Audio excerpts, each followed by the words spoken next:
We build towers today. Glass and steel reach skyward, cranes hoist beams, computers calculate load. But scattered across the planet lie structures so massive, so precise, so impossible, that they make modern engineers scratch their heads. Stones weighing hundreds of tons fitted together without mortar. Underground cities carved from solid rock. Geoglyphs visible only from heights these ancient builders could never reach. No blueprints survive. No written records explain the methods, just the structures themselves, silent and stubborn, refusing to make sense. How did people with copper tools and rope move 900-ton blocks? Why did they carve entire cities beneath the earth? What drove them to create artwork that requires flight to appreciate? 12 sites, 12 mysteries. The answers we have don't add up, and the questions keep multiplying. If you value documented archaeological history like this, subscribe. It's the best way to support our work. Also comment from which city you're hearing this from. This script is researched and factual, using sources from the proceedings of the National Academy of Sciences, published September 2024, and extensive field reports from the German Archaeological Institute's excavations in Turkey, published through 2025, backed by radiocarbon dating, ground-penetrating radar surveys, and peer-reviewed archaeological journals. Now back to the information. Markers. Schmidt recognizes something different. He begins digging. The charcoal samples between roof slabs yield results. 3,150 BCE, plus or minus 100 years. That makes Göbekli Tepe 11,000 years old, 6,000 years older than Stonehenge, 7,000 years before the first pyramids rose in Egypt. These are hunter-gatherers, supposedly small nomadic bands barely surviving. Yet they quarried limestone blocks, carved intricate symbols, erected massive pillars, and arranged them with astronomical precision. 4, claiming these V-shaped markings represent a solar calendar, 365 days divided into 12 lunar months plus 11 extra days. He argues the pillar records a comet strike around 10,850 BCE that triggered the Younger Dryas mini-ice age lasting 1,200 years. Microcharcoal deposits in Lakes Akkol and Van in Turkey. The evidence for a catastrophic impact exists. Archaeologists uncovered grinding stones, flint sickles, plant residues, animal remains, evidence of permanent settlement. The ceremonial center theory collapses. People lived here. In October 2025, lead archaeologist Necmi Karl announced discovery of a human statue between enclosures B and D, 2.5 meters tall. Clearly defined head and torso. The sculptural tradition runs deeper than anyone suspected. Fall 2021, research vessel RV Alcor cuts through waters off the German coast near Rerik. Marine geophysicist Jacob Gearson from Kiel University operates an echo sounder, mapping the seafloor of the Bay of Mecklenburg. Rocky seafloors produce bumpy readings. Glacial deposits from the last ice age scatter everywhere. Gearson alerts the Mecklenburg-Vorpommern State Office for Culture and Monument Preservation. Divers descend 69 feet. What they find at 21 meters depth changes European prehistory. Berit Eriksson, prehistoric archaeologist at Kiel University, examines the data. She's skeptical. Natural stone formations exist. Ice can push rocks into lines. Currents arrange debris. Dating places? Construction between 10,000 and 11,000 years ago. Late Stone Age. The region was above water then. Reindeer migrated through these corridors by the hundreds. Hunter-gatherers needed to kill them efficiently. But nobody has found the archers yet. It suggests prehistoric Europeans organized large-scale cooperative hunts, returned to the same location seasonally, planned infrastructure projects. 12,800 feet above sea level. Near Lake Titicaca in Bolivia sits a platform mound. Red sandstone blocks, andesite stones, some weigh 131 metric tons. Jean-Pierre and Stella Nair conducted the first professional field study on Tiwanaku stonework. They published their conclusion. To obtain smooth finishes, perfectly planar faces, exact interior and exterior right angles on finely dressed stones, builders resorted to techniques unknown to the Incas and unknown to us at this time.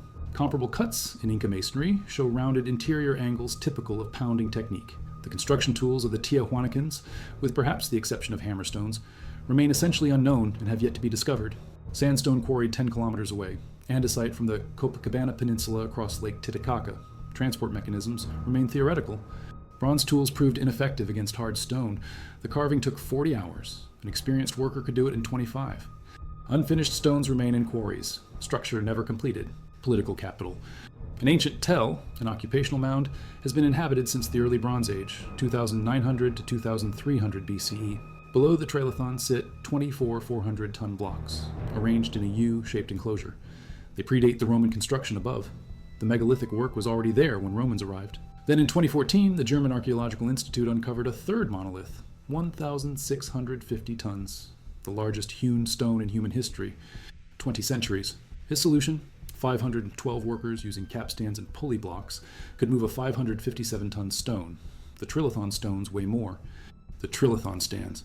Stone doesn't lie about its weight. Physics doesn't bend. The blocks exist. The method doesn't. Capacity, 20,000 people. Control water from lower levels to upper. Poison protection built in. Cappadocian Greeks and Armenians hid there during Mongolian incursions under Timur in the 1400s. In the 20th century, Greeks and Armenians used the city to escape periodic persecution. Richard McGillivray Dawkins documented 1909. When news came of massacres at Adana, a great part of the population at Axo took refuge in these underground chambers. The city was abandoned in 1923 after the population exchange between Greece and Turkey. Sealed, forgotten. Temperature stays constant, moderate, 15 degrees Celsius year-round. The Turkish government restricts full access. Structural concerns cited, but less than half of Derinkuyu has been explored. And whoever swung those chisels had plans we can't read. Built around 3,200 BCE. Older than Stonehenge, older than the Egyptian pyramids. Professor M. J. O'Kelly from University College Cork excavated from 1962 to 1975. Local tradition said the tomb filled with light on winter solstice. Nobody had witnessed it in millennia. Requires understanding of astronomical cycles, seasonal variation, solar declination, and construction tolerances measured in centimeters across 19 meters. No measuring instruments, no blueprints. Maybe oral tradition preserved the astronomical knowledge for 5,000 years before medieval scribes wrote it down. The Newgrange Passage tomb sits within Brú na Bóinne, a UNESCO World Heritage Site that includes Noth and Douth, plus other hinges and standing stones. 2,000 applications, submitted for the lottery in 2019, 60 names drawn. They get to stand in darkness and wait for dawn. 3 massive terrace walls arranged in zigzag pattern, 500 meters long. The stones weigh between 90 and 125 tons. Some reach 5 meters high, 2.5 meters wide. This precision, combined with the variety of interlocking shapes, helped the structure survive earthquake after earthquake in Cusco. Place. They were so close together and so well fitted that the point of a pin could not have been inserted in one of the joints. Macaulay conducted extensive research published in 2016. He concluded lighter stones were dragged over prepared soil beds. Heavier stones used timber sleds. Model testing suggested 1,000 men could move the heaviest blocks. That's different. They can't replicate the scale. The smaller one, Chincana Chica, extends 15 meters and is open to visitors. The larger, Chincana Grande, remains unexplored. Remove the top 12 to 15 inches of oxidized rust-colored rock. Expose the light-colored sand beneath. The contrast creates images visible for miles. Professor Masato Sakai from Yamagata University partnered with IBM Research in 2018. They trained AI to detect geoglyphs and satellite imagery. The algorithm analyzed 27 square kilometers, found 4 new figures. Field surveys ran from September 2022 to February 2023. 1,440 labor hours on foot for ground truthing. The relief-type geoglyphs average 9 meters in size. 81.6% depict human motifs, humanoid figures, decapitated heads, domesticated animals. They're positioned along ceremonial routes, linear and trapezoidal formations linked to pilgrimage networks. Ceremonial center. Water ritual theory points to the arid environment. The figures symbolize water sources, prayers for rain. Religious ceremony theory emphasizes animal symbolism connected to deities. Illegal vehicle incursions, damage designs, erosion creeps. Heights range from 1 meter to 3 meters. Weights reach 10 metric tons. Most are cylindrical, some are rectangular. Most jar mouths face the same direction. Weathering patterns indicate extreme age. The giant King Kunjuam celebrated victory over enemies by brewing massive quantities of rice wine. The jars stored the Lau Lau, the local rice whiskey. Carving technique shows tool marks, incomplete jars, abandoned projects. The process was laborious but achievable with iron tools and patience. Ceramic fragments, stone discs that may have served as lids. 7 kilometers offshore from Abu Qir Bay, 30 meters underwater. In 2000, excavation began. Bronze sculptures, ceramic artifacts, lead anchors, 60 wrecked ships. Liquefaction of the sandy, silty soil beneath the city, earthquakes common in the region, rising sea levels.